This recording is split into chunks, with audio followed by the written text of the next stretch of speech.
They expected you to quit. Not hoped, not feared, expected. There's a difference, and the difference is everything.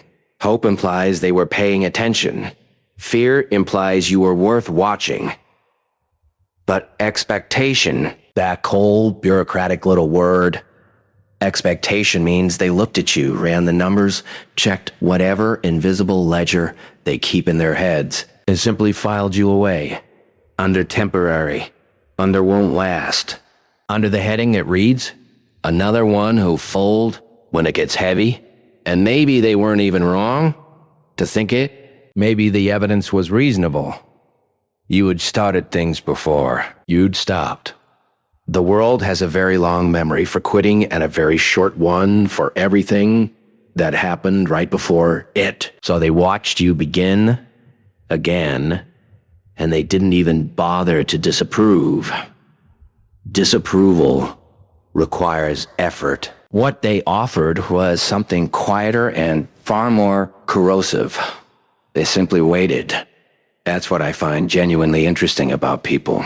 Not their ambitions, not their achievements. Those are boring. What's interesting is the assumption, this shared, unspoken agreement, that the ones who keep going are anomalies, accidents, statistical outliers who didn't get the memo. The memo that says the most reasonable thing you can do with difficulty is surrender to it. Elegantly, if possible. Quietly, if not. And here you are, still reading, still listening, which means you haven't gotten that memo yet. Or, and this is the part they really can't explain, maybe you got it. Maybe you held it in your hands, read it very carefully, and decided it applied to someone else. That decision, that specific moment of stubbornness disguised as clarity, that is what we're talking about today. Not inspiration, not motivation. Those words are for people who need someone else to do their breathing for them. We're talking about something older. Something that doesn't have a name they'd put on a poster. We're talking about outlasting everything they thought they knew about you. Let me tell you what it actually feels like. Not the version you tell people.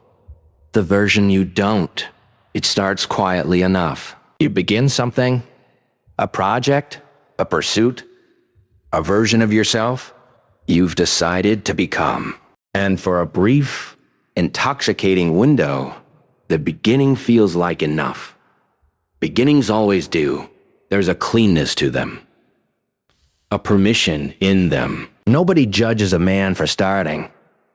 Starting is universally admired. Oh, he's starting something. Good for him. But then a week passes. Then a month. And the applause of starting doesn't extend into the middle. Nobody throws a party for continuing. Nobody messages you to say, I notice you're still at it. How unusual, how extraordinary, how deeply human of you. No. The middle is where the silence lives. And the silence, if you let it, starts to sound like a verdict. So you start listening for signs. Is it working? Is anyone noticing? Should it be further along by now? And the problem, the real, structural problem, is that progress in its early stages is almost indistinguishable from failure. The numbers are small. The feedback is scarce.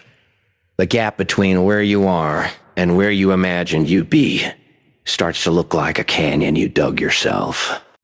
And the people around you, the ones who filed you under temporary, they don't say anything, they don't have to. You hear it anyway, in the careful neutrality of their questions. How's that thing going? Not how is it going? That thing. The indefinite article. The indefinite article. The polite grammatical distance of someone who's already separated themselves from your outcome. You know this internal monologue. You know this internal monologue. You've had it in the shower, in traffic at 3 a.m, staring at something you made, That doesn't yet look like what you meant it to be. Maybe they're right. Maybe I'm the only one who thinks this matters.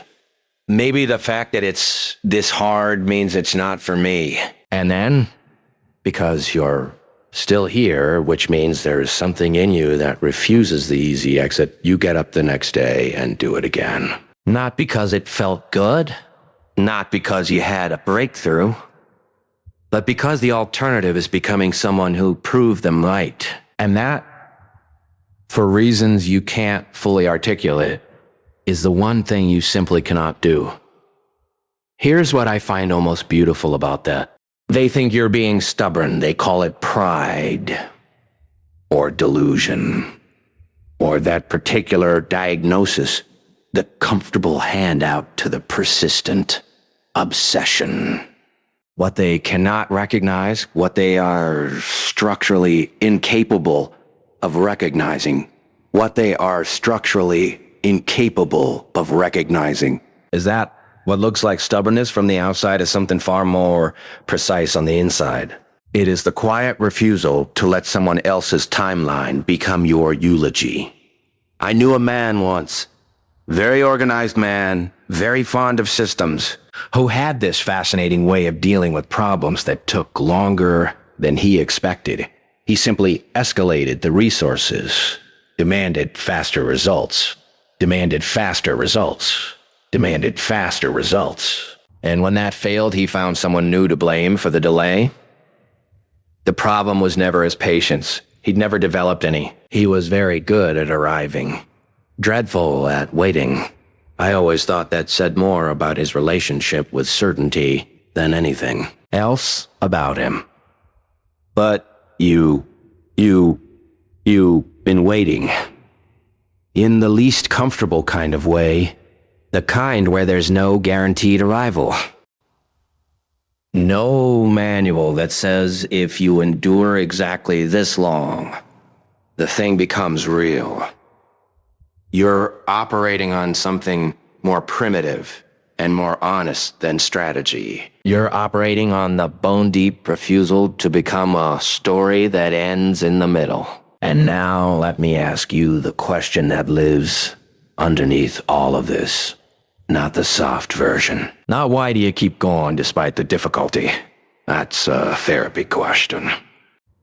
Here's the real one. What exactly are you afraid will be confirmed if you stop? Think about that. Not quickly. Let it sit in the room with you for a moment. Because the answer to that question is not a fear. It's a mirror. It's a mirror. And whatever you see in that mirror, that is the thing this is actually about. They call it stubbornness. Sometimes obsession. Sometimes, when they're being generous and condescending in equal measure, they call it passion. As if the word passion is a diagnosis they've decided to make peace with because it sounds more artistically forgivable than refuses to listen to reason. But here's what none of those labels account for. The fact that every single person who ever built anything that lasted was described in exactly those terms by someone who didn't. Stubbornness is what consistency looks like before it's successful. Obsession is what focus looks like to people who've never been focused. Passion is the word used by those who gave up to explain why the ones who didn't were somehow unusual. The label is not a description. It is a confession. It confesses that the person using it has made a different choice and needs your failure to validate that choice. When they call you stubborn, they are not diagnosing you. They are protecting themselves from the discomfort of watching someone refuse to stop. The word they use for your persistence is the autobiography of their surrender. Let's be precise about what persistence actually is, because most people have it exactly backwards. They believe it is an act of will, a daily heroic decision to keep going, despite everything. And while that sounds impressive and makes for excellent content about discipline, and morning routines. It is not the thing, not the real thing. The real thing is simpler and stranger. Persistence, in its truest form, is the result of having a stronger relationship with the future version of yourself than with the present version of your discomfort. That's it. It is not grit. In the poster-ready sense of that word, it is a loyalty. A deeply private, non-negotiable loyalty to something that does not yet exist. A version of you, a version of the work, a version of the proof. That you have decided is more real than everything the present moment is telling you. This is why persistence cannot be taught in a seminar. You cannot workshop your way into it. You can only arrive at it when the cost of quitting, the particular irreversible cost of becoming someone who stopped, becomes more unbearable than the cost of continuing. Persistence is not the refusal to feel pain. It is the refusal to let pain write the ending. Now, the people who doubted you, let's look at them. Not with anger, not with contempt, but with the same dispassionate curiosity I bring to everything I find genuinely fascinating. What does it tell you about a person when their default response to someone else's persistence is skepticism?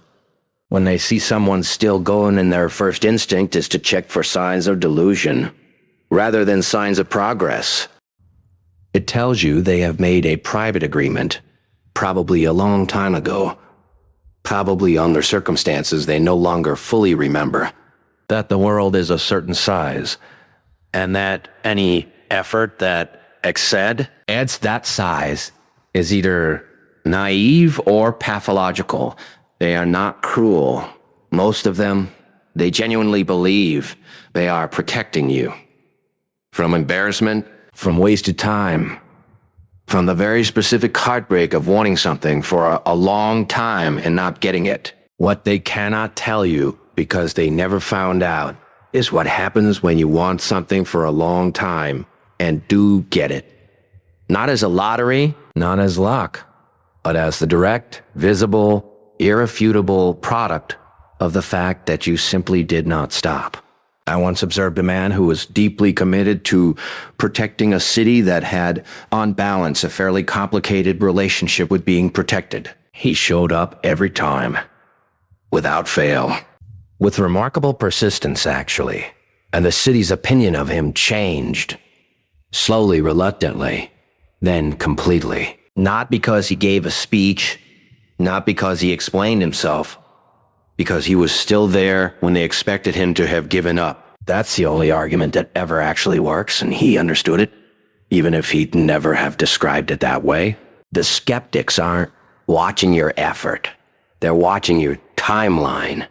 Outlast the timeline, and you've already won the argument. Here's what nobody tells you about consistency, because it sounds almost too mechanical to be inspiring. Consistency is an asymmetric weapon. Consistency is an asymmetric weapon. What I mean by that is this. When you show up repeatedly in the same direction over a sustained period of time, you accumulate something that cannot be faked, cannot be bought, and cannot be transferred. You accumulate evidence, and evidence over time becomes a case. And a case, once it's strong enough, becomes undeniable even to the people who were most committed to denying it. Your critics have no such accumulation. They have opinions. Opinions are renewable. They cost nothing to form and nothing to discard. They can be updated, reversed, and casual, abandoned without consequence. But evidence, the evidence of 100 days, 1,000 attempts, 5 years of showing up when it would have been easier and completely understandable to stop. That evidence calcifies into something permanent, into a record, into a story that is no longer about potential, no longer about promise, but about what actually happened. And what actually happened is that you outlasted them. They came armed with opinions. You came armed with a calendar. Let me be precise about one thing. Because precision matters here and vagueness is a form of cowardice. There is a difference between persistence and self-destruction. Wearing persistence clothes. Persistence in the wrong direction is not nobility. It is the refusal to learn. It is someone who has confused stubbornness with integrity and is using the language of perseverance to avoid the harder conversation. To avoid the harder conversation. Which is whether the thing they are persisting at is still the right thing, or whether it ever was. That is not the kind of persistence we're discussing. That is a different problem entirely, and it has a different name. What we're talking about is the person who knows, not hopes, not suspects, but knows, in the way you know things that predate your ability to articulate them. That the work is right and the direction is right, and the only variable is time. That person, when they keep going, is not being stubborn. They are being accurate. They are operating on information that their critics do not have access to. Intimate, first-person knowledge of what this actually is, and where it is actually going. The knife held in panic will cut anything, indiscriminately, usually the holder. The knife held with intention is a different instrument entirely. Same blade, entirely different relationship to it. Persistence without self-knowledge is just delay. Persistence with it is architecture. Saint art with the words you use inside your own head. Because the words are where everything starts. Not with actions, not with outcomes, but with the private language you use to narrate yourself to yourself. The old words sound like this. I'm still trying. I haven't gotten there yet. I hope this works. I'm not sure how much longer I can do this. Listen to the grammar of those sentences. They are written in the tense of waiting. They position you as someone on the outside of something, hoping to be allowed in. They are the sentences of a person who has not yet decided. Replace them. Not with false confidence. That is a different kind of lie. And you'll hear the hollowness in it immediately. Replace them with decided language. I am building this. Not trying, building. This is not trying, building. This is not trying. Not, I hope it will be, is not finished yet. The word yet is one of the most precise instruments in the language. It converts a present tense absence into a future tense inevitability. It is the linguistic equivalent of treating the outcome as decided while leaving the timeline open. I am building this. It is not finished yet. What I do next matters. That's it. 3 sentences. Say them in the voice of someone who has already made the decision and is now simply executing it. Not loudly, not dramatically, quietly, the way certainty sounds when it doesn't need to perform. Look carefully at the rooms you inhabit. Physical, digital, social. Every room has a temperature. Every room has a temperature. Some rooms run warm toward your persistence.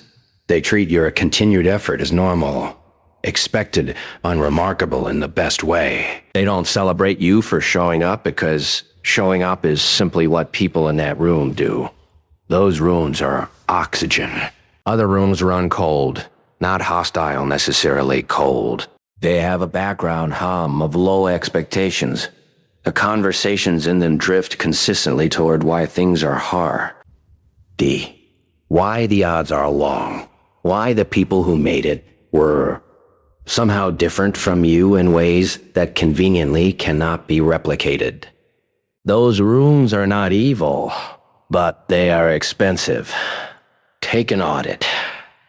Not a dramatic one. That a dramatic one. A quiet, honest one. Which rooms, which ritualations, which regularly scheduled conversations leave you feeling smaller than when you arrived? You don't have to burn them down. You don't have to announce anything. You simply reallocate your time with the same quiet precision you'd apply to any other resource that was producing a negative return. The environment you build around your persistence is not a luxury. It is load-bearing infrastructure. The next time someone expresses doubt about your persistence, subtly, directly, through a tone of voice, through a carefully neutral question, here are the only 2 sentences you need, delivered internally, never externally. That is their evidence speaking. My evidence is different. That's it. Nothing more. No rebuttal. No performance of confidence. No anger. Anger would mean you're still arguing with them, and you stopped arguing with them when you decided to outlast them. Just those 2 sentences. Quiet as a closed door. That is their evidence speaking. My evidence is different. Say them once. Return to work. This is the last shift, and it is the one that contains the other 3. At some point, not today, maybe not this month, but at some identifiable point, something happens inside the person who has been persistent long enough. The apology stops, not the external apology. Most persistent people stopped making that years ago. The internal one, the quiet. The internal one, the quiet. Reflexive, sorry that lives behind every continued effort. Sorry for taking this long. Sorry for not being further along. Sorry for still wanting this when the easier thing would be to want something smaller. That apology does not serve you. It never died. It was always just static. The residue of other people's timelines wearing down your reception. The ownership statement is not pride. Pride is an audience sport. It requires someone watching. This is something quieter than pride. This is the moment you stop measuring your progress against their expectations and start measuring it against the only benchmark that was ever real. Where you were yesterday. 1 year ago. 1 month ago. Yesterday.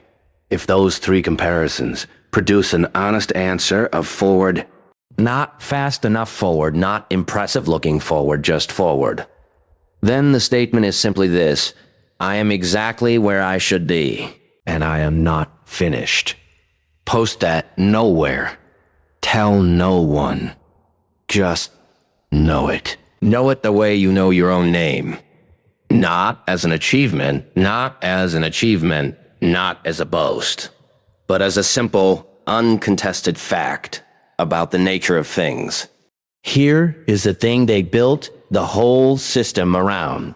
The system of expectations, the system of timelines, the system that decided in advance how long a reasonable person tries before accepting a verdict. It was not built for you. Not as an insult, not as a conspiracy, simply as a fact.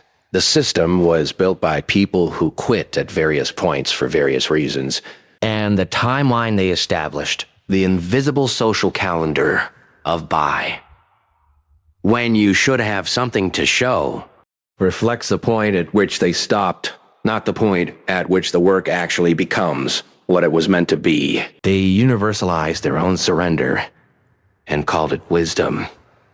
You have been living inside their timeline. You have been measuring yourself against a deadline they set without your consent, for reasons that have nothing to do with your specific work, your specific capacity, or the specific irreplaceable thing that you and only you are capable of building. That timeline is not true. It was never true. It was never true. It is the fossil record of other Opal's limit days preserved in amber and presented to you as universal law. What is true is this: you are still here, After everything that was supposed to discourage you, after the silence and the neutrality and the careful waiting and the subtle architecture of low expectations that people construct when they've decided, you probably won't make it. You absorbed all of that. You kept moving anyway. Not heroically. Not in the way movies show it, with swelling music and a turning point scene. Quietly. On unremarkable Tuesday mornings when no one was watching and nothing felt significant and the work looked exactly like what it always looks like when it hasn't arrived yet. Unfinished. That is not a small thing. That is, in fact, the whole thing. That specific, private.